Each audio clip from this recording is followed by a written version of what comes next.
అని చెప్పి 4 పంచమహాపాతకాలు. బ్రహ్మహత్య చేసినవాడు, హే మహారీచ బంగారం దొంగిలించినవాడు, సురాపో కళ్ళు తాగడం, గురుతల్పక గురువుగారు లేని సమయం చూసి గురుపత్ని పడుకుని ఉండగా మంచం మీద పడుకోవడం, అంతకన్నా నోటితో కూడా నీ ఉచ్చరించను, గురుద్రోహం చేయడం, ఇటువంటివి చేసిన వాడు ఎవరుంటాడో అవి చేసిన వాడని తెలిసి కూడా అటువంటి వాడిని నా మిత్రుని చెప్పడం 5వ పాతకం. కాబట్టి తత్సంసర్గీచ పంచమః, అటువంటి వాడు నా స్నేహితుడు అని చెప్పుకున్నా కూడా అలా చెప్పుకున్నవాడు 5వ పాతకాన్ని చేసినవాడు అవుతాడు. ఇవి 5 పంచమహాపాతకములు అని శాస్త్రం చెప్తోంది, కోటేశ్వరరావు చెప్పట్లేదు. కోటేశ్వరరావు చెప్పారు అనకండి, నేను శాస్త్రం చెప్పడానికి వచ్చాను, అదే చెప్పగలను అంతే. ఇంకోటి నేను ఎందుకు చెప్తాను, ఎలా చెప్తాను, ఎక్కడ ఏ ధర్మం పాటించాలో ఆ ధర్మం పాటించాలంతే.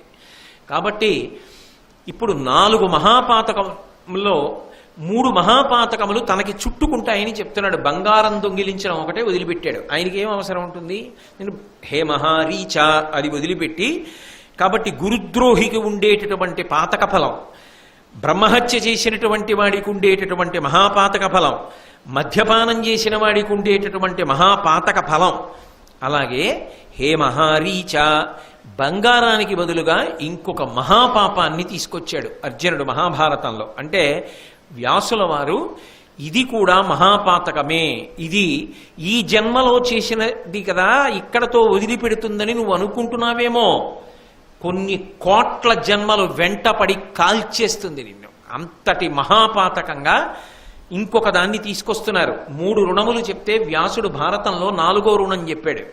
ఏది అంటే సమాజానికి మనిషి రుణబడి ఉన్నాడు అని. అలాగే ఒక కొత్త పాతకాన్ని వ్యాసుడు అర్జునుడి ద్వారా ప్రతిపాదన చేయిస్తున్నాడు. అర్జునుడి యొక్క ప్రతిజ్ఞలో వచ్చింది ఆ మాట. ఆయన అన్నాడు, మానార్హ జన పరివాదిగతికి, ఎంతో మంది చేత గౌరవం అందుకున్నవాడు, ఇప్పటికీ ఎంతో మంది గౌరవానికి పాత్రమయ్యేటట్టే జీవితం చేస్తున్నవాడు ఎవడుంటాడో అటువంటి వాని యందు లేని దోషాన్ని కల్పించి ఆరోపించి అప్రతిష్ట పాలు చెయ్యడానికి అపనిందలు పలికినవాడు ఎవరుంటాడో, ఎవడు హేయంగా మాట్లాడతాడో అటువంటి వాడు ఎటువంటి భ్రష్టగతులకు వెళ్ళిపోతాడో నేను కూడా గతులకు వెళ్ళేదనుగాక.